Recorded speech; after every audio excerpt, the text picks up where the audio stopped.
You're listening to the Hunt Stealth Podcast. I'm your host, Ryan Uffens. Enjoy the show. Hey guys, excited to have Brian Barney on the podcast today. Brian is a highly respected figure in the Western hunting community. He's known for his expertise in bow hunting and his dedication to public land pursuits. He is based in Ennis, Montana. And as we were talking before, Brian said he spends at least 100 days each year in the field chasing big game across the rugged landscapes of the American West. Brian is also the host of the Eastmans Elevated podcast, and he shares a ton of in-depth hunting strategies, gear insights, and just personal stories that resonate with seasoned hunters as well as newcomers like myself. So he's also a writer for the Eastmans Hunting Journal, where he further showcases his commitment to ethical hunting practices and continuous improvement to the craft. Brian, thanks for joining me, man. Yeah, thanks for having me. It's really nice to meet you, Ryan. That's a heck of an intro. You sound like a podcast pro over there. That's pretty good. Well, I might not be a great hunter, but I'm getting good at doing podcast intros. So, yeah, anyway. Good deal. Well, it's super appreciative of you being willing to make the time and come on. I think you do have great insight and you do a ton of fun stuff. And for people that are new to the game, they should definitely give you a follow. And we'll put links to the show notes, to your profiles and websites, things like that. So, Brian, is there anything else about hunting that kind of like in your background maybe I didn't touch on there that maybe you'd like to share with folks? Oh, yeah. So I think the reason why guys like to listen to the podcast is just I have a common thread with most guys that I'm doing it like you're doing it, like everybody listening to it is doing it, like public land, self-guided, do it yourself. And really, I've just poured a bunch of passion into it. And so I was a wrestler in high school, and I learned some great lessons just about, the harder I worked at something, the more I could achieve. So I really learned like work ethic, and I had such a passion for it. And the harder I worked, the better I got. And so as I got done with wrestling, I needed a place for my passion. And my family had always hunted, but nobody had bow hunted. And I kind of fell in love with bow hunting, and just had like this immense amount of passion that I poured into it. And so moved from the Pacific Northwest to Ennis, Montana when I was 19, and just immersed myself in the outdoors. Everything I could do, every season I could hunt, and that was bow and rifle seasons. That was hunting shedhorns, hunting spring bears, and then started to have some success locally and really fell in love with like the challenge of the bow and getting close. And so it was about 2004, 2005, I committed 100% to the bow. Started traveling around the West, like taking on these different challenges of different species and different environments, and really mastering my craft of bow hunting. And from there, I've just shared my journey with guys. Started the podcast. Now we're in our 10th year of Eastmans Elevated. So that's been a huge success for me, is to start that. And just like you, Ryan, like I learned so much from the podcast. I'm able to have like these great in-depth conversations with other successful hunters. So it's just been a great journey. And I think every year I'm more fired up for the fall hunting season. So it's a bit of an addiction, but a healthy addiction. Yeah, no, I couldn't agree more. It's a ton of fun. And I, like you, have started, when I got started, I'm like, I'm only going to do bow hunting. And, as I've done these different podcast interviews and tell people that, they're like, dude, you started with like the most difficult type of hunting you could possibly do. And I think it's because part of it's the challenge. Part of it's like like you said, like getting in close to the animal, trying to be stealth, and maybe it's like a pull to like our primal, instincts to, be able to provide. I think all the time about like the mountain men that first came out west, and I'm going, if I was one of the first guys and I was just getting started at my age, I would have been one of the dudes found frozen on the side of the mountain, because I don't know what the heck I'm doing, but I'm starting to figure it out. Like you said, you just sit down and have these in-depth conversations, and as you go back and replay things that experiences you had, it helps make you better at what you do. So like I said, I'm getting it done this year. I'm going to be putting something down. You nailed it, Ryan. Yeah, it is like taking these pieces and parts away and applying it to your own hunting and your own experiences. And experience is the best teacher. So you're putting days under your belt, which is great. And yeah, it is. They say there's a quote from Fred Bear that says the history of mankind is the history of the bow and arrow. I screwed that all up, but basically saying the reason that we exist as humans is because of our skill set or our ability to hunt that's tied back 200,000 years or more. And so, yeah, man, it is in our DNA. And with a bow and arrow, it really feels like it's the most intimate relationship with nature you can have, because you're really taking part in this predator prey relationship. And not that you're not doing that with a rifle, but just with the bow, trying to get close, that challenge of trying to be undetected and then to keep it all together under that fog of adrenaline and make a shot. It's just been the ultimate for me, that I just keep chasing, and there's no ceiling to how good you can get at it as you work on your craft of bow hunting. It takes all these different skill sets, from physical fitness to mental toughness to execution of a shot to map research and study to your instincts and being able to stalk and get in close. And so, yeah, man, I'm totally hooked. Like it sounds like you are too. Yeah. Yeah, sometimes I wish there was like a bow hunting boot camp.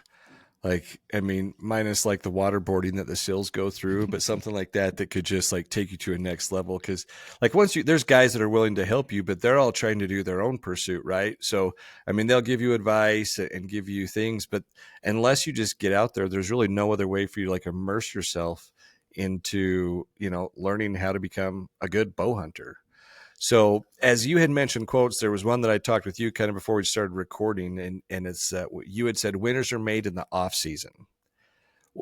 Elaborate on that, because as you had mentioned, like when you had first come from the Pacific Northwest out to Montana, you decided you were going to go all in on it. How do you, or how would you recommend somebody who is an adult onset hunter engage in that and be able to be physically prepared for when the hunting season arrives? Yeah, I do think winners are made in the off season, and it's you get out of it what you put into it. And so, you think if you really love it and you're really passionate about it, if you work at the different skill sets it takes to be a great bow hunter, you can improve. Even if it's 1/10% per day or 100th of a percent per day, pretty soon you add up 10 days or 100 days, and you've got 1% better than you were last season. And so what I really focus on, I focus on the physical fitness. Definitely want to be in great shape to hunt the mountains. And through physical fitness and through the discipline of making myself do it day in and day out, I'm also adding these layers of mental toughness. And whatever we want to do in life, it all starts and ends with the mind. It's just deciding we want to do something, deciding we want to be a good bow hunter, and then it's working on those skill sets. And so, it's working. Every day I can run, or I can do like a mountain tough workout or CrossFit style workout. Every day I can shoot my bow. Every day, instead of sitting in front of the TV, I can be on my OnX, on my Google Earth. I can be looking at units, trying to get a hunt plan for the season. And then, I think along with that, it's adding like a lot of these high opportunity hunts. Like as a bow hunter, we need reps, we need practice stalking, and we learn far greater by our mistakes than we do our successes. And so failing and moving in, and like say you move in on a buck, and your brain's telling you to hurry up and get to the spot where you can see him, and you hurry up, but he hears you and he looks in your direction and he catches that movement and he blows out of there. That hurts, because you've been hunting the backcountry for how many days to get this opportunity. You rushed it in the end, and you busted this buck. So that like gets processed, into your hard drive of like, okay, I need to really take my time when I get close. I need to not get too excited. I need to keep the element of surprise. So then that goes into your decision making for the next one and really helps like hone your instincts. So these high opportunity hunts like antelope with a bow are really difficult. It's open country, But, deer or elk, you may get 3 to 5 stalks a season. Antelope, you can get 3 to 5 stalks a day. And so that's like a good high opportunity hunt. Whitetail does in the river bottom are a great high opportunity hunt. And a lot of rutting muley hunts, like late season muley hunts with good populations, or early seasons ones for that matter, you can still get decent reps. It's a high opportunity hunt. So I try to add a lot of those high opportunity hunts to get those reps in stalking and shooting. But yeah, being a good bow hunter, it's a year-round pursuit and it's a lifestyle. And so really there is no off season for me. I continue to work hard to be at my very best when I get to these hunts in the fall. Yeah. So this might be a stupid question, but as you were talking about giving yourself opportunities, and you know, this will be one of the first years that I've really that for my hunts that I'm doing, I'm going to go out and try and do some like scouting in advance. Because a lot of times, like you do the Onyx and or go hunt, and you get out there and you try and do your best, but not everybody has the opportunity to spend 100 days, let alone 30 days. I mean, you might, when I first started, I had like a couple weekends that I was able to go and try, and I got in on one elk and it was great, and that was what hooked me. It was like my very first experience, but didn't get a shot on him. But as I was thinking, like, if you're out doing scouting and you're new, would it be a bad idea to like, I'm going to act like I'm going to try and get in close to this animal to see if I can get close enough to give a shot? I had never thought of that until you were talking, but is that stupid? Maybe, No, maybe not. it's a great idea, man. You can stalk mule deer does, mule deer bucks that you find, and really this scouting trip is a way to get extra days experience. It's really a trial run for hunting season, and you're doing everything but the shot. But yeah, you get to work on your woodsman skills, like to be able to make camp, choose safe place. You just get comfortable with the woods. You cover country in the miles, and yeah, you can e-scout, but e-scout is defined like likely terrain and likely spots. And I've been doing it for so many years that I know what a bucky location or an elky location looks like.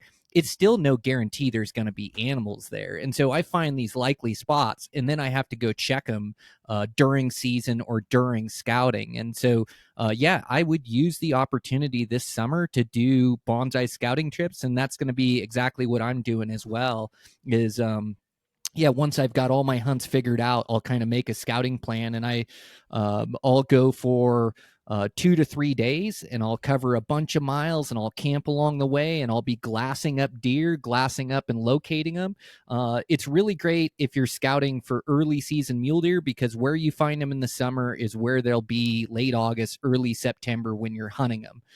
Even if you have a late September, early October tag, knowing where those deer primary grounds or primary living area is great information, because they do tighten up their programs when they shed their velvet, they get their gray coats on, they feel hunting pressure, they move what's down to what's like I call secondary living, which is still extreme terrain. It's just about 1,000 feet off the top, and it's more in chutes and slides, and they've got their gray coats on, so they're not showing themselves as much during daylight hours. So scouting is always a good idea. It's a great idea for high country mule deer to know where those bucks are hanging. For elk, like when I'm scouting for elk, I'm looking for sign, I'm looking for tracks and scrapes and wallows that says that this is rutting grounds. I'm also looking for the cows, and I'm not looking for any bulls that time of year. The bulls are in bachelor herds, and they're like in more extreme country.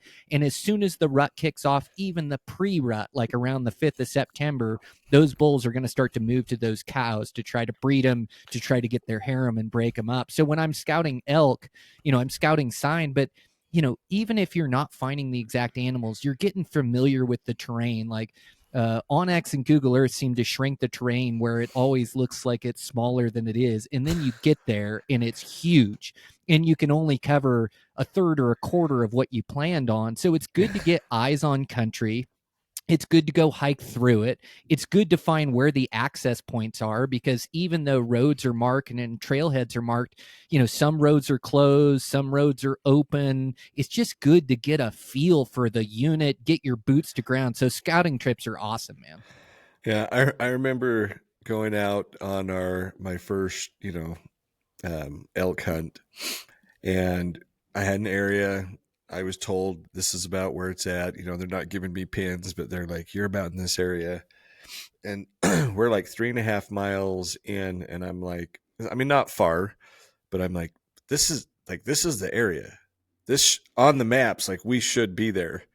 And I'm like, nope, we were still a mile and a half out. So like to your point where like you look at something on a map, like I'm trying to get whatever connection I can.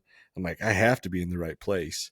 And then you start digging down to go and try and, you know, find the different areas that you want to get into. And I'm like, yep, nope, this is not the right finger to try and go down. And you come back and reset. So that was a learning experience for sure. Um, Brian, one of the things that you said that, you know, because you've done so much e-scouting and that, you've just had so much time in the field. When you talk about looking for areas that are like bucky, right? Like what do you look for? Like is someone that's new that's just doing maybe they can only do e-scouting. Like what would you look for as far as like the different types of terrains if you wouldn't mind sharing that? Yeah, yeah, happy to share. So, there is a human element to the way that game animals like interact with the landscape, and so hunting pressure is a variable. And in most of the places that we're going to draw are going to be high pressure hunting, and so I definitely take that into account. And so I know that there's going to be a bunch of guys that park at the trailhead. I know that guys are going to be accessing off roads, and then I also know the trails in the wilderness are the highways of the backcountry. And so when I'm looking at things like on the map, instantly I start drawing a mile by each road and I cross that country out. It's not that there won't be game animals in there. It's not that you can't find them. But for me, looking for an older age class animal, that's not typically going to be the spot that I'm going to find them. I also draw a 2 mile circle around the trailhead because that's about the length that guys can day hunt out of there. They can go a little bit further, but I don't even start hunting. So I'm almost like crossing spots off the map as I go through, and then I can see like where these zones of pressure are going to be from these humans, and I can find these places that don't have trails, that don't have roads, that are maybe tough to access to go in, and I know these animals are going to refuge in those spots. So that's like one thing that I'm factoring in. And as far as Is that Brian? Is that the yep, same for whether you're like looking for like bucky areas or like bully areas? I mean, I would imagine those two things would probably parallel. that's exactly right. Yeah, Yeah. it's I am looking for the buckiest features or the best features, but I know if it's right next to a main road, guys are going to see it and they're going to make a play on those elk, or they're going to make stalks on those bucks, and they're going to push them into the country that's unpressured. So I definitely factor that into where bucky and elky country is. And then as far as like the terrain or the country that I'm looking at, I really focus on the food source. So I'm looking for, if it's early season, I'm probably looking in the high country and I'm looking at alpine basins. So I'm looking at for lush green grass. I really like grass top mountains instead of rock top mountains. So when they have grass tops or grass basins where these snow drifts can melt off, creates like this neon green grass right there, which creates really good food for the mule deer. And so I know to kind of look for these places. Now, mule deer need cover as well. So I'm looking for little patches of timber, little vertical slices of timber that they can kind of find cover in the steep so they can feed that basin and go on to the next. And then really, again, with e-scouting, I'm looking at likely country that I circle that it's just like, man, it just looks like mule deer country to me. It's got the bold basins that I like. It's got grass tops. They've got cover. I circle it. There is no guarantee that there'll be bucks there, but I try to find like 4 or 5 of those basins that link up together from a ridge line where it's like, okay, I can go into this ridge line and now I can glass this basin. If the bucks aren't there, I keep moving. And then I've got another basin to look at and another basin and another one. And oh, if I don't find them in this area, can I pack up my tent and move 3 miles back and look at totally different country? So I'm really looking to connect country, and I'm finding these likely spots that I'm searching. Even though there isn't a guarantee there's an animal, there's a high likelihood that if I hit enough of them, like I'll find that bachelor herd of bucks that I'm looking for. That's great advice. Yeah, that's it's those little things that I mean, you think about it, but the way you described it, it makes it easy to kind of go through, make a checklist, and do some e-scouting, and be like, okay, now I know whereabouts in this unit I want to go and dig into. So I appreciate you sharing that with us. Yeah, for sure. Elk, I look for a lot of pocket parks and a lot of feed. Elk need water every single day, which is different from mule deer that get a lot of their water content from their feed and the dew on the grasses. So you don't see big bucks drink that often unless you're hunting the south, like hunting the desert and different places like that. And those places I do key in on water, and I'll walk for tracks around water holes and things and look for tracks and focus on those. But basically, elk need water every day. So water has got to factor into your e-scouting of where there's major creeks, major drainages where they can get water every single day. And so as I'm scouting for elk, like I start to find lush bottoms are like really good, like meadowy bottoms, and they really like pocket parks. Like they don't want a wide open, huge south face hillside that's wide open. They feel exposed on it. So instead, they'd love to be like on a north side with a really lush pocket park that they can hit, or a combination of pocket parks or a really lush bottom that they can hit. And then elk love to disappear into that thick timber for the day. So they love like north side thick timber. And then inside that thick timber, I don't chase them in the timber too often unless they're on their feet and bugling, but you can find benches in that country, and those benches make perfect spots for those elk to bed down. So really looking for cover, pocket parks, lush bottoms. So I'm still looking for feed, but I'm not on the very top of the mountain. And of course, like elk can start up there in Colorado and things, and every area is different, but these are just like common themes that I look for when I'm looking for elk. They tend to be 1,000, 2,000 feet off the tops, where the mule deer want to be right on the tops. That's good advice. Yeah, as I look back at some of the things that I've done, I went out some of those areas you described that I found, but it was like way too early in the season. Like it was still so hot, and I'm like, they're not like you saw you. I would find some signs, but I'm like, well, maybe they'll come. I mean, what I'm seeing, I could tell like they had been there, but it's been a while. Like they haven't been there recently. And as a new hunter, I make some questionable decisions where I'm like, well, I'm going to hang out and see if something shows up. And yeah, nothing has. But So So I think of like elk as being really nomadic. And so you have to be nomadic too. Like they have a network of feeding features and bedding features that they use on a mountain range. And there's a lot of places that elk aren't. They're in pockets. And elk move through this mountain range. And so you may have been in a great spot. Maybe that spot was just great next week or the week before. And so when I'm hunting elk, I keep really mobile and I cover a bunch of country. Like I don't set a base camp for 10 days. I'm really moving around, and I'll go hunt up a drainage, and if I don't find elk, I'm out of there, and then I'm mobile. I'm moving to another drainage, or I'm going to move my camp. But I keep moving, just like you stated. Like I don't do good waiting for elk to show up. I do good covering country and going to find them. So I'm heat checking all these spots day in, day out, looking for elk. And then once I find them, elk like being around other elk. So you hear a bull bugle, you see a cow and a bull, maybe go over to where they're at. Sometimes you'll find out that there's 3 or 4 herds of elk and 4 or 5 bulls in there chopping it up. And so I really keep mobile when I'm hunting elk. And again, the e-scouting is for likely spots, but you want to have 4, 5, 6, 7 of those spots in your back pocket. Go in there, heat check it, see if the elk are there. And by heat checking it, you got to be in there at the right times. If you leave at daybreak and you get back to the good elk spot at 10 in the morning, well, those bulls are put away. They're not bugling anymore, and they're in the thick trees, and it looks like nothing's there. And so it's really doing those little things of hiking in the dark, being back into that drainage when the lights come on, and then you can listen for bugles and look for elk. If you don't see them in a session back there, I mean, sometimes I'll stretch it to an evening session if I really feel like elk are in there or I can cover it. But for the most part, if I don't see them or hear them and I'm there at the right times, that gets crossed off the list and I'm into the next spot. yeah, I think that's one of the things. Well, not I think that is one of the things that I would do wrong. Is like I would get up and try and get in there early in the morning, and then I'd stay there all day because like the areas that I've been going into the past couple of years as far as hunting elk and that go. I mean, I've seen moose, I've seen mule deer back there, coyotes, bears. Like I've seen everything, but the elk that I'm after. And I think a lot of it is like I'm just going in either I'm going in too early and then I just sit it to see what happens. And in the beginning, I 100% didn't understand like the winds and thermals and things like that. So like, yeah, I've talked to a couple guys and they're like, yeah, no, you're letting them know like, don't come back here.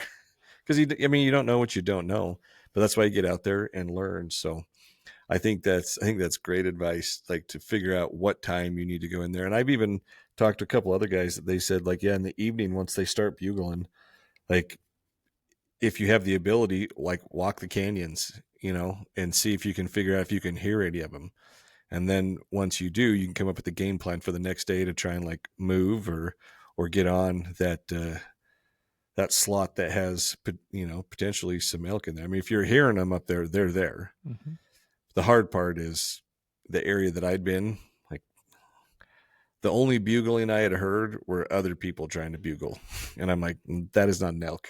Close, but like I don't even try and bugle. I can't. I'm the worst. Like I think if there was like the worst bugle award, like that would be something I could win in hunting. But you don't bugle or call elk in, do you? No, that's right. I just want to give you a couple tips that'll help you out in that country too. Like your buddies are giving you really good advice, and you have like such a great approach and way that you're like looking objectively at your hunting and how you can improve it. So the key to killing elk is being into elk, and that's like one of the biggest skill sets of elk hunting is finding and being into elk, making plays, trying to make something happen. And through locating them, it is being in the right spots at the right times. I don't find much middle of the day. Sometimes they can be worked up and they can bugle throughout the day, but really I focus on that morning and night. Where do I want to be at that first light for those first couple hours? What country do I want to cover? And I will run master vantage points that show off a lot of country, but the majority of the times I'm just hunting through country, either a ridge line, and I'm glassing every little opening I can see and I come across, and I'll work those 2 hours in the morning. If I don't locate elk, it's like, then where do I want to be at night? Like, where do I want to be in the evening session? So then I'm Mm. covering a new spot then. And like your buddies say, like hiking in and hiking out in the dark, elk do the majority of their rutting at night in the dark. And so you'll hear them walking in and walking out. And once you hear them, like you're on bulls, like you've located one, now you're hunting them. Key to killing them's being into them. The other thing I do is like I use the night. So I'm not hunting them at night with my bow, but I will cover country at night. And whether that's driving logging roads and stopping every couple miles, and I just get out and I just listen. And some guys will put bugles out there and try to get answers. I think like the elk bugle, no matter if we're calling at them or not, but it's not a bad tactic. But I just stop every couple miles and I listen. And not this past year, but the year before, I killed a good bull doing that, where I made a hike in the evening into this spot, saw a few cows, didn't see a bull. And then I was driving out to meet my buddy. We were going to camp that night. I was just stopping every couple miles, and I heard a bull bugle up in the timber. And then the next morning I was on him and ended up arrowing that bull. And so like if you use that night, you can either be driving roads and stopping here and there, or just camp at a spot where you're like listening, where you think elk would be, like an amphitheater, like above a drainage. And if you camp there, if those bulls sound off at night, like now you got a bull to go to in the morning. So yeah, it's so important. I forgot your question there, Ryan. I just wanted to touch on that for locating elk. Yeah, no, I think that's great. And I don't know that I had a question more than it was just me recognizing some of the things that I had done wrong. And yeah, so, as as you've talked a little bit, about the mental side and getting in there and the physical training and the year-round preparation that you do. Like what's your take on as a bow hunter, like how important is developing that mental toughness? Mm. I think man, I think it's the best attribute you could have as a backcountry hunter. I really think the mind, like you're gonna have to ride out ups and downs of a hunt, and just to keep yourself in it. So like a positive attitude, and I know like it's a bit cliche to talk about a positive attitude, but you get into hunting areas and all of a sudden the elk aren't there, or you get into a hunting area and all of a sudden there's hunting pressure and guys hunting it. And it's really easy to be down in that situation, in which you're disappointed. You've come into this area and now the elk aren't there. And so now you've got to recalibrate. You've got to look at the situation. And I just kind of focus on my next move. Like I theorize, okay, so they're not here. Where is my plan B spot? Where am I hiking into tonight to go find elk? Okay, there's guys in here. They got to be pushing the elk somewhere. Maybe the elk are lower. Maybe I'll go lower tomorrow and I'll go look. So, like, keeping that positive attitude, and then it's like extremely difficult.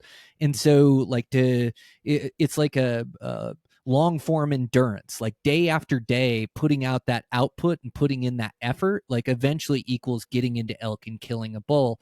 And so, like, just keeping myself up every day and putting in full effort to try to find these things, to try to make a play. And just it's real easy to focus on problems you have in your life when you're in the backcountry. Like, all of a sudden you're thinking of your household or your job, and you're thinking, what the heck am I doing back here? But this is something that I've waited for all year long, that I've trained for, that I've looked forward to, and I knew it was going to be difficult. So I just try to, like, frame it in my mind that way. And so, gosh, when you're mentally tough, there's no bowl that's too far, there's no basin that's too far, and you really, like, keep this positive attitude of really enjoying the experience back there. Like, once you, like, the goal is to arrow a bull or arrow a buck, but if I don't enjoy it along the way, like, what am I really doing? And it's not fun all the time when you're climbing 3,000 vert or making these huge hikes, but I've almost, like, enjoy the suffering. I enjoy the difficulty of it. I enjoy the challenge of it. And the longer I do it, like, some of my best hunts are my unsuccessful ones, but I had action and I was chasing the buck or bull that I wanted the whole time, and putting forth full effort, lose 5 pounds on the hunt or whatever the case is. Like, those are some of my best memories. So, yeah, I think a strong mental attitude, mental fortitude, mental resilience, just like being able to continue to press forward towards your overall goals. I think in the end, that's what gets me to the finish line, hunt after hunt. Yeah. Brian, is there like a specific like instance when like you had to exercise that mental fortitude where it played like a crucial role in like hunting success that comes to mind that maybe helped you develop to who you are as a hunter now?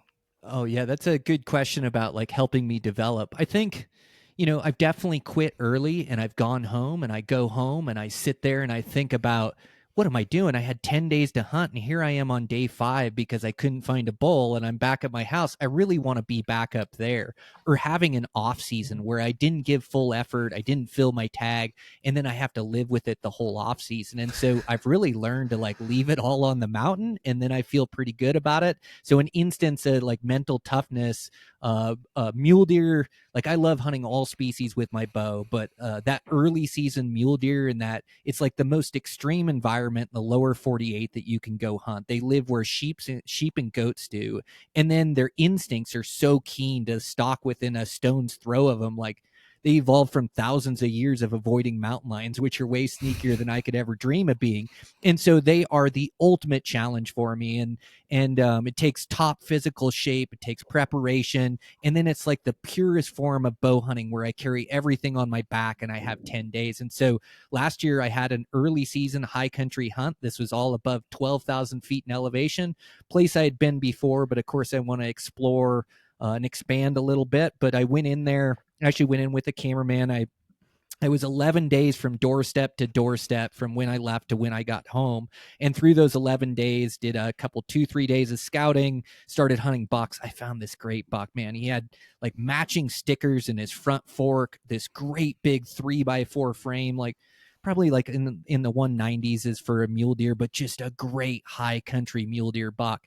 And I hunted that buck and I made plays at him. And day 5, I finally got a play where I had to climb like 3,000 vertical, make my way all the way around him, and I was coming down on him, and I peeked around the timber around the this evergreen tree, and he was right there where I left him in his bed, looking away from me. Perfect scenario. And so I cover my mouth, cover my hand over my mouth as mule deer. They're named mule deer because of their big ears and their hearing. And I whispered to my cameraman. I said, "Hey, he's right here. We're going to shoot him right here." And he goes, "Where's he at?" And trying to get the camera on him, he's kind of behind the evergreen. And when I look back at that mule deer, he's staring right up at me. So he had heard those whispers. And so now this buck's staring at me, and now I'm in a standoff. Like I don't move, the buck doesn't move, and 5 minutes goes by. And nobody moves, nobody says a word, and the buck tries to escape to the left. And I have a range on him. He's 56 yards. He stops broadside. I come to full draw. We get him into camera, into frame, execute a shot, and you can watch that arrow in the air. And about when it's midway to him, he bolts and jumps the sound of that arrow. So the speed of sound travels quicker than the speed of my arrow. So he heard that sound and he was gone, and that arrow hit behind his butt. And this is day 5 of hunting, like probably day 8 of being out there. Like, you talk about a low. Like, I am just crushed, thousands, tens of thousands of arrows to reach this moment for this dream buck of mine. And, he got out of the way of that arrow. But, I've been there before. It's like, I can either throw my bow and I can give up and I can go home and I can sit in my sadness or my sorrow, or I pick myself up and I get back after it. And so that buck actually stayed, but after he knew I was hunting him, after I missed him, he stayed in this thick buck brush and he wouldn't come out during daylight. And so I could see him in there. One night I spent, the whole night 120 yards from him, but he just wouldn't come out of the buck brush, and the buck brush was over my head. And so eventually I had to make the tough decision. And I'm like, man, we got to go find a different buck to hunt that doesn't know we're hunting him. And so we packed up our camp. I had 2 days worth of stuff left. And we moved our camp to a spot and started glassing. And sure enough, I turned up this giant 3, and I'd passed quite a few 3s on the hunt, but this one was special. It's like a super heavy and bladed and long fronts, long back. I actually had a 4 on the one side, eye guards, and then this giant body with this belly. And anymore, like, the age starts to get me excited. Like, this is a deer that's grown up and avoided hunters for 7, 8, 9 years in this backcountry, including rifle hunters, bow hunters. And I spot them and I make a stalk up above them, and it's a perfect play. I've got thermals coming up at me, and I wait for 3.5 hours for him to stand, and then put a perfect arrow on that buck on camera on was day 10, and then we packed him out day 11 and drove home. So you talk about mental toughness and mental fortitude. I think I climbed like over 50,000 vertical feet on that hunt, and close to 100 miles I put in, and in the end arrowed like the buck of my dreams, like a great big heavy bladed one, old buck. And so yeah, that's where, like, I just give it my all, and a lot of times it works out for me. My buddies tell me I'm good at getting lucky, but I think that mental toughness creates that luck for sure. Well, and it's the old adage: the harder you work, the luckier you get, right? I mean, to your point, you've just got to be willing to go out there and put in the work and put the miles in and climb the mountains. And when things don't go as planned, you have to be willing to pivot and shift and be like, okay, well, we're going to abandon this plan and go see if we can find something else. But fortunately, like you had said, you'd had a backup plan that you were able to move to. And I think, well, not I think, I know that's one of the things that I do is, like, I have gone in the past with like one plan, and I hadn't had a lot of time to really go out and spend, 10 days hunting something. But yeah, I'm going to put the time in this year for sure. Time's the equalizer, man. So you got the great plans. Like, give yourself time on these hunts, for whether it's scouting or whether it's hunting. Like, it can turn on a dime, and great things happen when you spend time afield like that. You start to dial them in. So I think you got the right plan, Ryan. Yeah, it took some convincing with the wife for sure, because I mean, she didn't grow up in a hunting family. I didn't grow up in a hunting family, and she's like, "Wait, you're going to spend how much time? You're going to be gone for how long?" And I'm like, "Babe, just here, take the girls, go on a trip. Just go do something fun. Go make like a weekend of it. Go up to Park City, whatever. I don't know. Sacrifices, right? You have to make sacrifices in order to make, time for you to be able to go and pursue these things." But the cool thing is she does support it, because, I spent a lot of time coaching my kids, spending, my boy, my daughters, like, I didn't coach soccer, but my girls played soccer. My boy played a lot of baseball, basketball, tennis. And I put a lot of hours into working with my kids. And my baby's 19 now. And my wife kind of saw me. She's like, "You need to find something to do," because there was no more baseball, basketball practice like every single night. So she is supportive. But yeah, it it takes some planning and coercion for sure if you want to be able to negotiate the time to get out and be able to have a successful hunt. I mean, it is what it is. Yeah, you're setting yourself up for success. Like having that difficult conversation with your wife, with your boss, planning for those days off now so you're not scrambling once you get to hunting season, hoping you get some days is great. And like having those important conversations with your wife, like what it means to you. Like, gosh, to have passion in my life, it's going to make me come back. Like I'm able to get away from things and get away from the stress of life and think about how important my wife is or my kids are to me. Like it makes me have passion in my life. And so how you do one thing is how you do everything. So it's not just being a great bow hunter. It's like, I also want to be a great husband. I want to be a great father, and put that time in. But it's good to lead by example to your kids and show them what passion is, to put your everything into something. And then to explain it to your wife. And like, it does, it's the same with me. I'm doing family vacations that, yeah, I'm doing those in the summertime, and it is really good time with my wife and with my kids, but it's not what I would plan for time off. But I know that it's important to them and it's important to me to spend quality time with them. And so, yeah, it's putting in that quality time and just, day in, day out, being a father is really like, just engaging with your kids too, is not getting zoned out or bringing work home with you. It's like when we have dinner at night, you want to be laughing and joking with your kids, having these conversations with them. And sports is such a great arena to like teach toughness and grit, to teach hard work, to teach, like it teaches these lessons really well. And so like I'm always trying to encourage my kids in sports as well, to be there for their team, to find discipline, to find hard work, and so like I think you carry those lessons onto life. So anyways, I'm rambling on, but I think you're taking the task on head on, having those difficult conversations now so you get that time during hunting season to give yourself a chance at success. I think that's great. Yeah, yeah, thanks.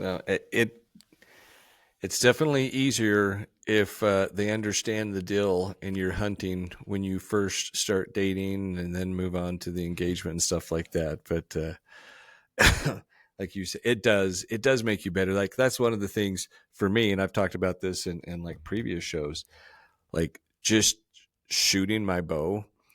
For a while there, I did really good. I was out shooting like every day, even if it was just like one shot, I go out, take one shot. And I remember hearing, I want to say it was like, I think it was Cam Haynes who like shoots every single day. And I'm like, oh, that's easy.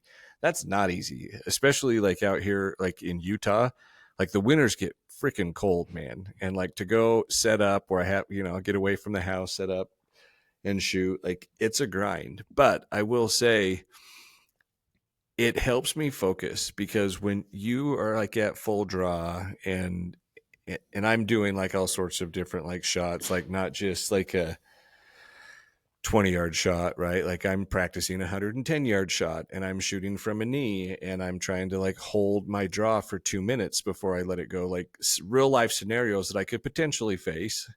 It helps, makes me better. And I have seen that spill over into my professional career, my time with my kids. I've got a granddaughter who's 2, and when I'm, she is like, she loves me, she adores me, and it's like the greatest thing in the world. But like when I'm with her, like she gets like my undivided attention, and it just helps grow your connections with your family and that. So there are things that if you can take that same passion as you had said, Brian, and apply it to your family life, your professional career, it will make you better at everything that you do. So 100%, man. Yeah, uh yeah, and that archery, I think it focuses you to be present in that moment as well. Like you don't get to think about your problems, you don't get to think about the future, the past. Like you have to be present right there and you're immersed in it, like executing a good shot, breaking that arrow, putting it to the target. And I think that living in that present moment is so important. Like we are all addicted to our smartphones, everybody included. I don't think there's many people that aren't. It's just the level of addiction, right? But we spend so much time on those screens. But to put that down and to be present with our family, you're like putting in more quality time than the average guys, mm, even if you are gone 10 days hunting or 100 days hunting. Or it's like, but when I'm home, I am home and I'm dad, and I'm going to be present with my girls, and I'm going to interact with them, and we're going to have fun around it. So yeah, I think there's like some takeaways from that for sure. I love like living in that present moment. It does seem like archery and bow hunting forces me to be in it, which is a good thing. Well, and I would challenge people out there, if you're into archery, go out next time you're shooting and start thinking about everything else as you start drawing back and see what happens to your shot. And then just realize, like, in your professional career, in your role as a husband or father, when you are allowing those other distractions, things to pull you away, it's taking your eye off of what's most important, what's in front of you. So yeah, I'm a huge proponent of putting down the phone. There are days where, you know, my wife and I, she likes to walk a lot, and we'll go for like a 4 or 5 mile walk, and just we leave our phones at home. And we get back. We have one daughter, married. She's got 2 kids. She's like, "You guys didn't answer your phone. What's going on?" We're like, "It's okay." Like, I grew up in a time where, like, you called, you left a message, and then you waited for the call to come back. Like, everyone's so used to that, like, instant response.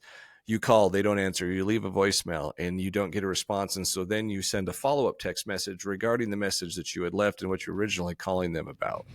It's like, we are a society that has become so overstimulated that sometimes take a break, disconnect, and just relax a little bit. Like, it will help. It will help decompress your mind and your body, your soul, your spirit, like everything. It'll put you back in a better place to where, you know, you can move on with the other things that you want to move on in your life. But enough of that. We've dug down into the mental here, and now it's turning into, I guess it is Men's Mental Health Month. So maybe it's a good thing that we talked about that for a minute. But hey, with Brian, with your vast hunting experience that you have, is there a particular hunt? I mean, that last one that you shared was great, but is there one that stands out that's like especially memorable or like transformative for you?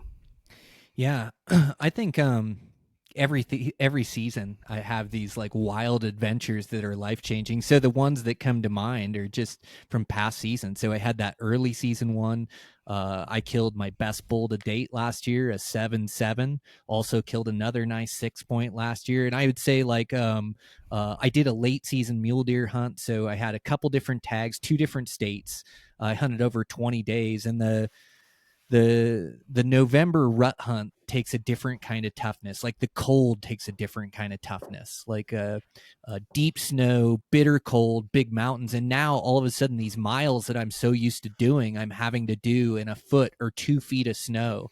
It's well below 0 degrees in a lot of these days that I'm hunting, and gnarly snowstorms, and I'm looking for a big next level late season buck. And yeah, I hunted 2 different states over 20 different days, and a ton of miles, a ton of elevation, and finally came together on a great buck. He had an extra on his front, ended up going like 182, like real heavy older deer. And yeah, that hunt took everything. I had a cameraman for a week or so, 5 6 days, maybe 7 days. I think it was 7 days I had him for, and we did not fill out in those 7 days. We chased some great bucks. It just didn't come together.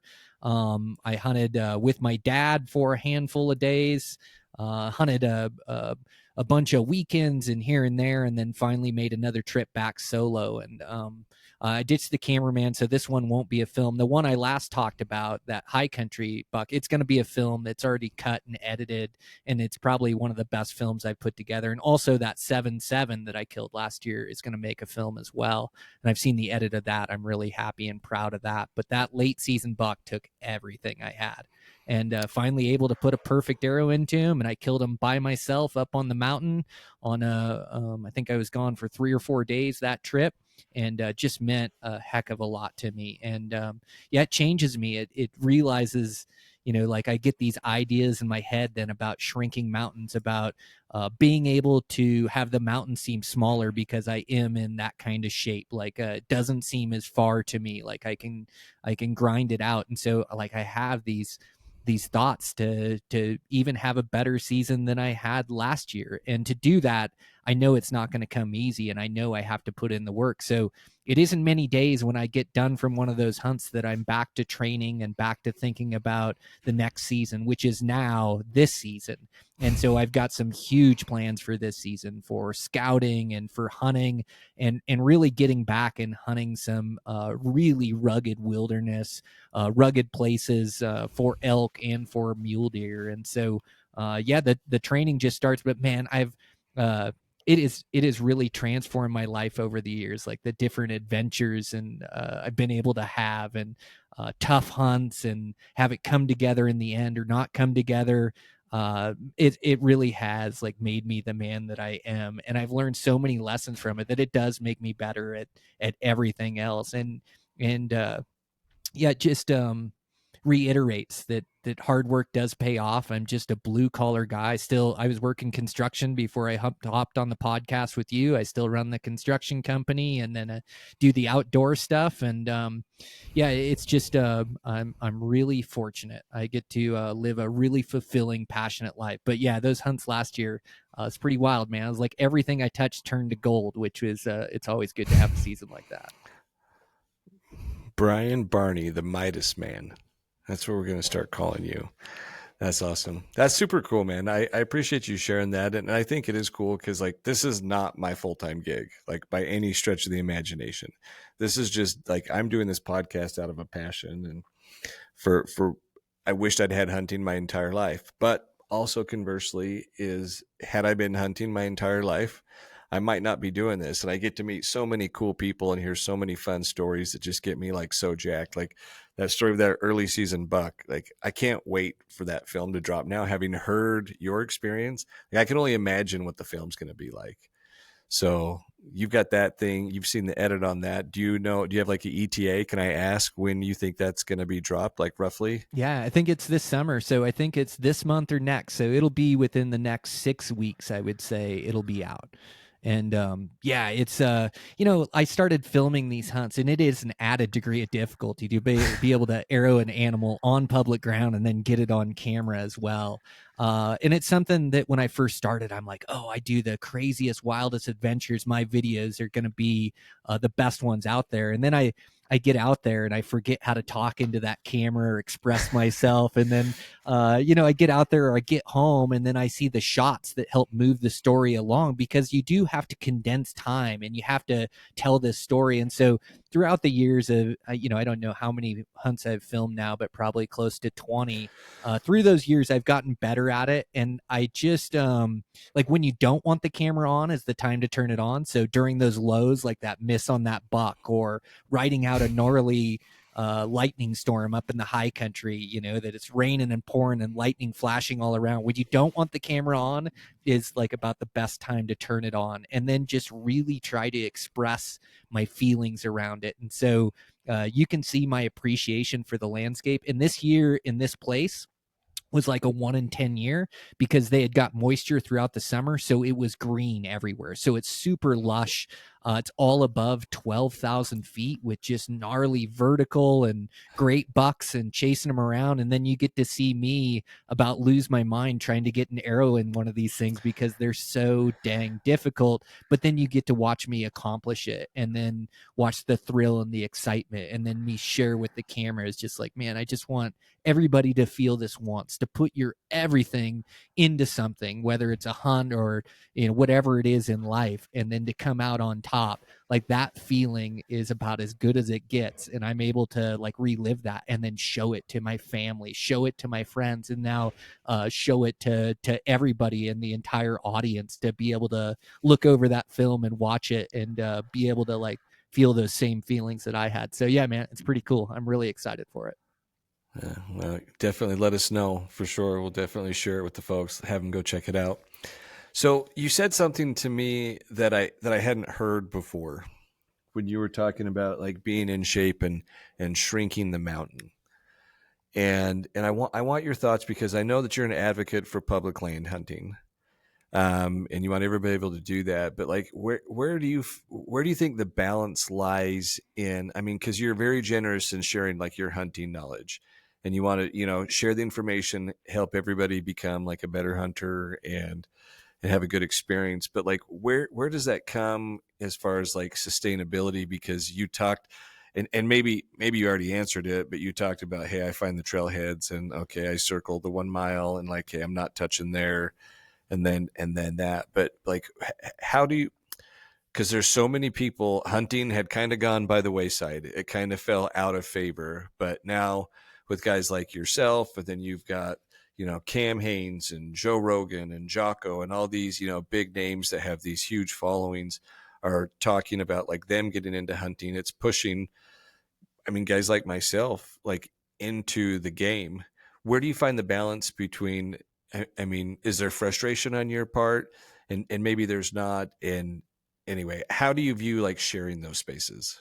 Yeah, that's a really good question, and it's like I've thought about it a lot, and yeah, it is a limited resource, but I feel like there's still opportunity for all of us out there. I feel like there's opportunity to go have your own experience in the woods, and you may run into a guy here or there, but a guy like most of the people that I run into are really respectful, and they want to go their own way as well. And so if I can just have a quick conversation of like, hey, where are you headed, or what's your plan, or hey, this is what I'm thinking, I saw a bull over here, and so this is where I'm going. But I still feel like there's opportunity to go out there where I'm not combat hunting, because I refuse to combat hunt with other guys around. Like, I'm going to go find my own place. I'm going to go find my own deer, my own elk, where people don't want to go, where those animals are pressured too. And so I don't share specific spots, and I try not to share specific states as well, because that's not the skill set. The skill set is not to be good at stealing somebody's spot or where they're hunting. And furthermore, like, I'd hate to be chasing my vapor trail. If you're going where I was hunting, I probably spooked all the good bucks in there, the good bulls in there. Like, I've ran them around and gave them pressure. And so the skill set is to like build your own skills to be able to find these new spots on your own.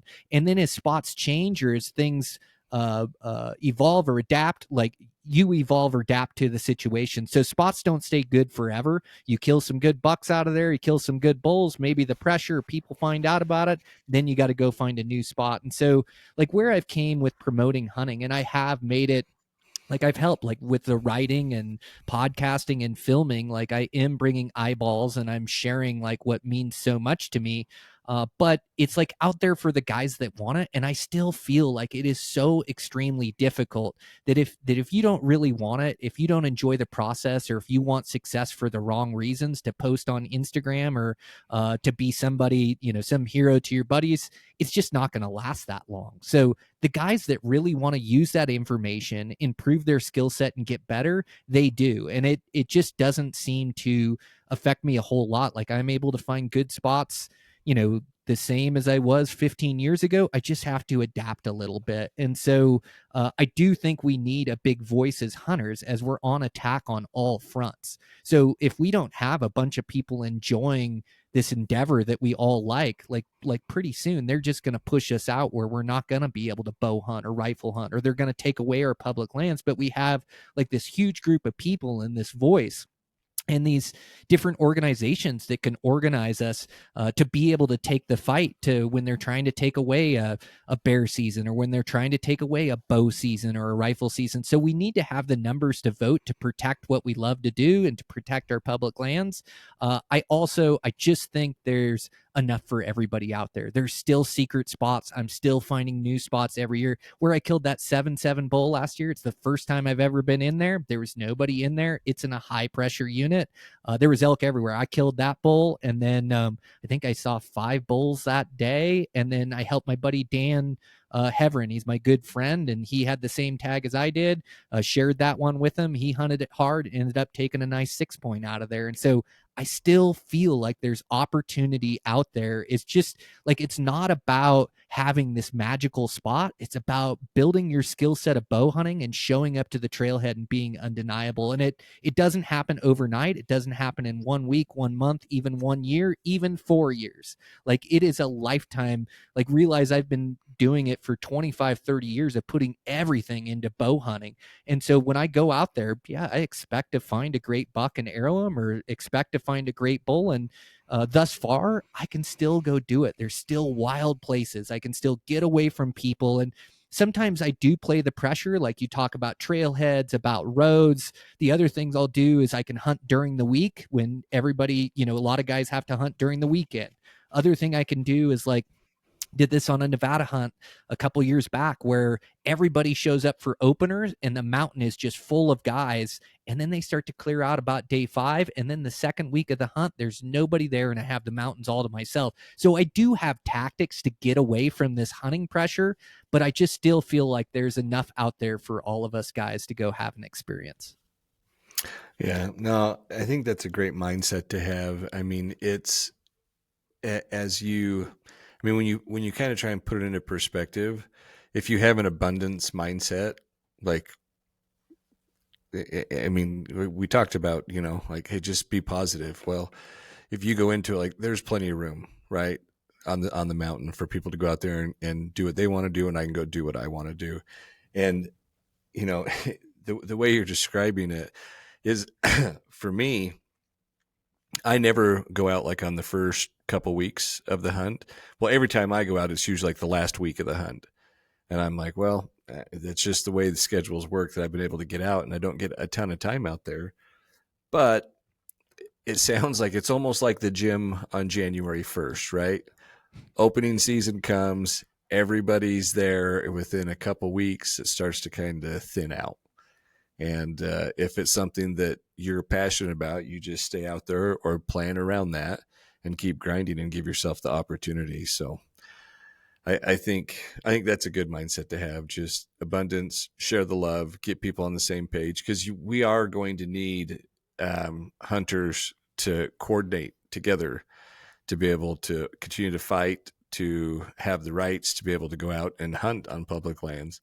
I mean, you look at what happened just recently with the bills that were out there, and it got loud enough that didn't pass and saved a ton of land. So it's things like that that I think is inspiring, and I think it's cool when the hunting community does come together. So appreciate having guys like yourself out there that are willing to go and be the voice for other guys that, like for me, until I had really gotten into it, this past year. I mean, I got into it. I wanted to do it. I didn't have a ton of time, but I was kind of like lukewarm into it. I loved it. I wanted to go. I'd go have like my 4 or 5 days, but then I was done and it was back to regular life. And then it got to the point where it was consuming me. And I'm learning more and more about like the different states and the legislatures and the different things that they're doing. And it's like people have to be paying attention, because like the average Joe hunter, like you said, they're going to go out opening weekend. I remember all the time, like growing up playing baseball, it's like, hey, we got games, fall ball. Oh, I'm not here. It's opening season. Well, they're gone for the weekend. Come back. Do you get anything? Nope. But we're done. So we're back for the rest of the fall ball season. It's like, okay, I didn't understand it then, but I do think it's fun. It's not always, and you had alluded to this, about arrowing an animal.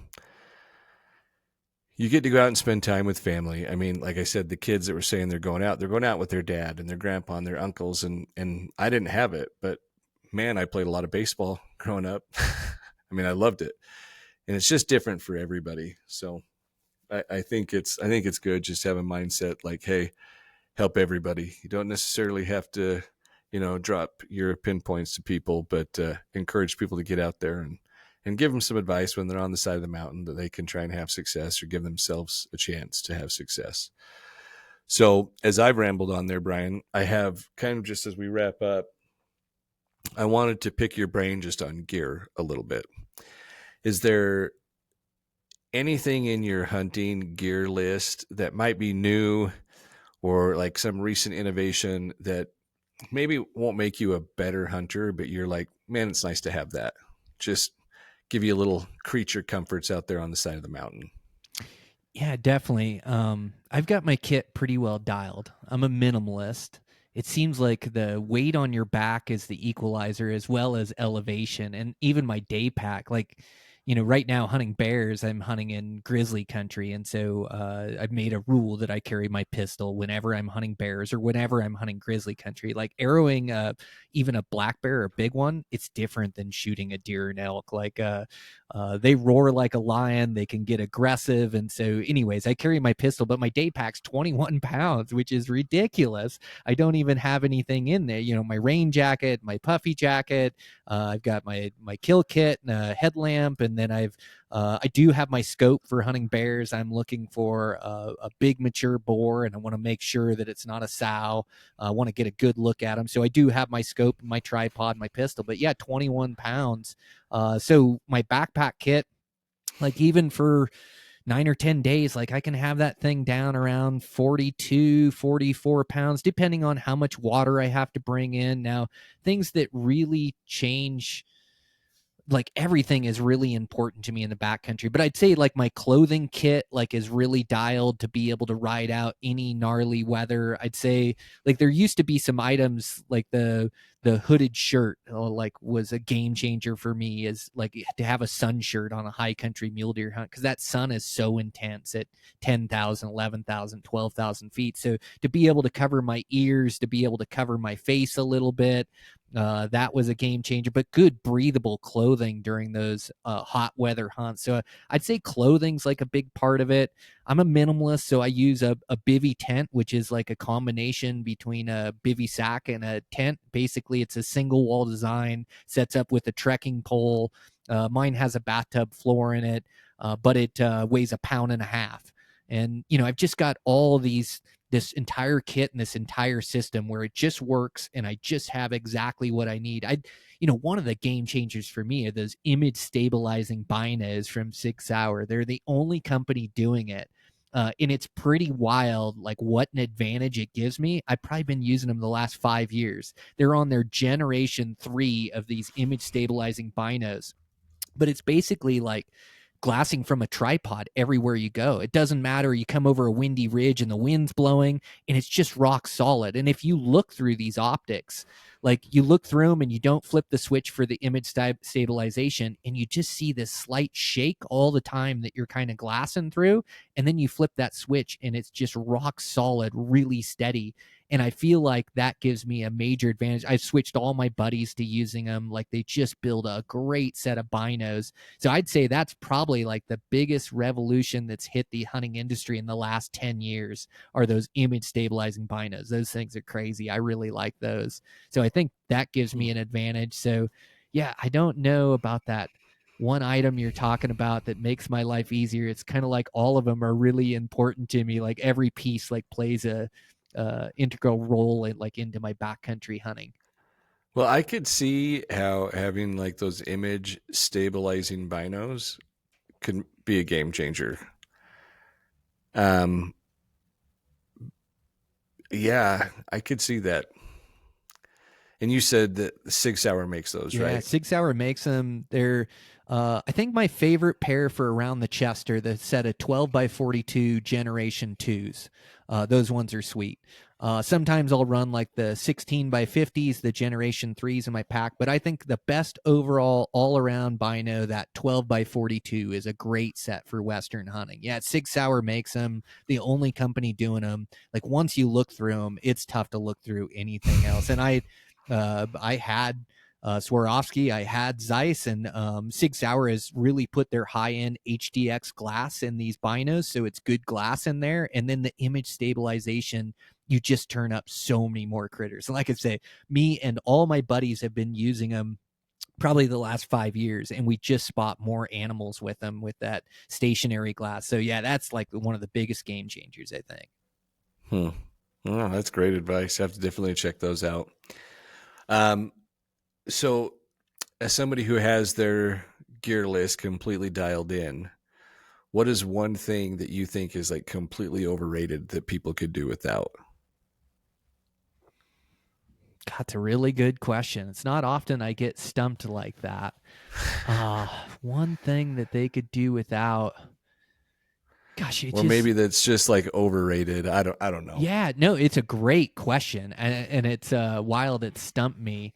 Like what? I think I think a lot of times you can do away with the scope and tripod, which is a lot of weight, but I like to see what I'm going after, and I can look at great distances and field judge them and do a lot of the walking with my eyes. So I wouldn't really say that that's overrated. I think backpacks are like a place where you can really save some weight. It's really tough to save weight on your kit, but if your backpack starts at 4 pounds instead of 8 pounds, like that's 4 pounds out of your kit. So I think looking for those backpacks, and you can also go too light. I've gone down to 3 pounds, and then the backpack doesn't hold up to the abuse I give it and doesn't pack weight very good. So I found that middle of the road, like around that 4 or 5 pounds.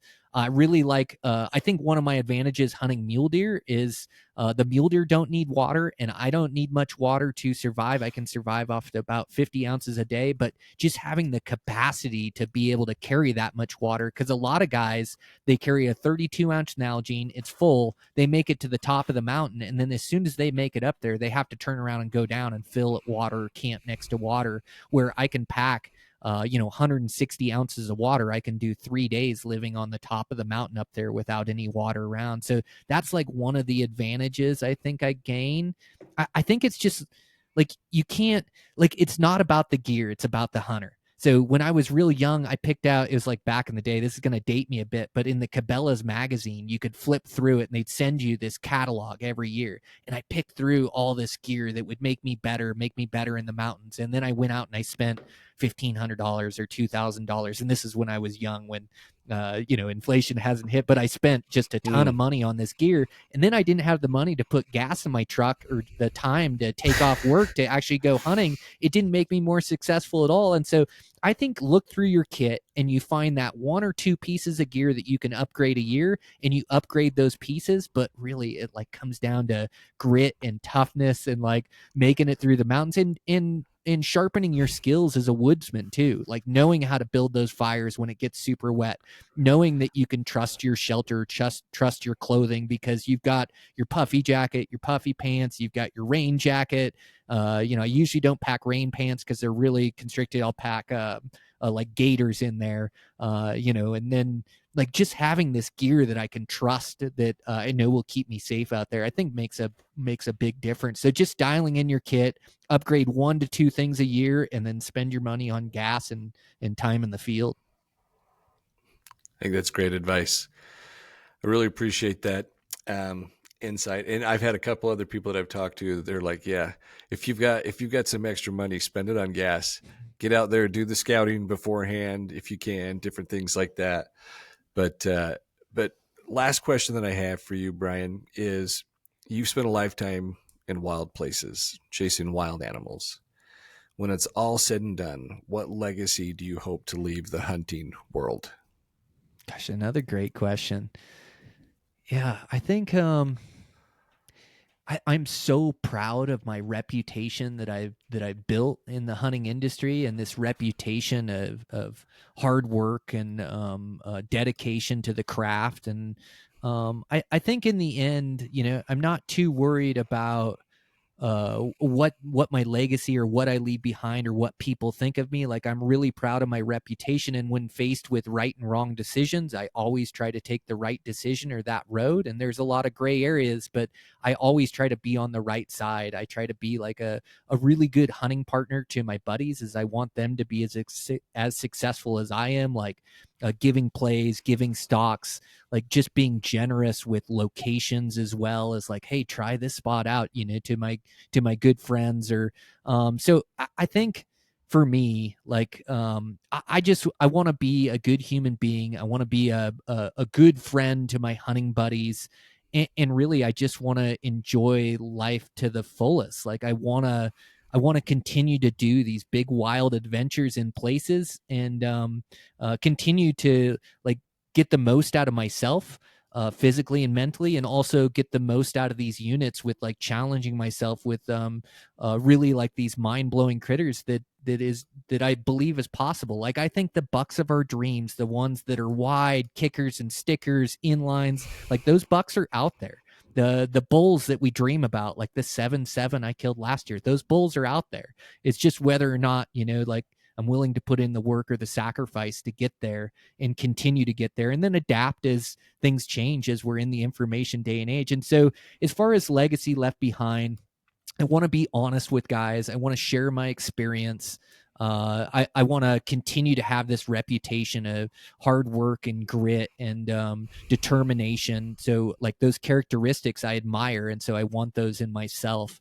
And I think if I can do that, I can ride off into the sunset. I mean, really, in the hunting industry, I could walk away tomorrow like a happy man. Like, I've accomplished everything I need to accomplish, and you'll still find me bow hunting the wild mountains next year, whether I've got a camera guy or I've got a podcast or I write articles or not. Like, I truly love it with every fiber of my being. And so I think that's what I'd want my legacy to be.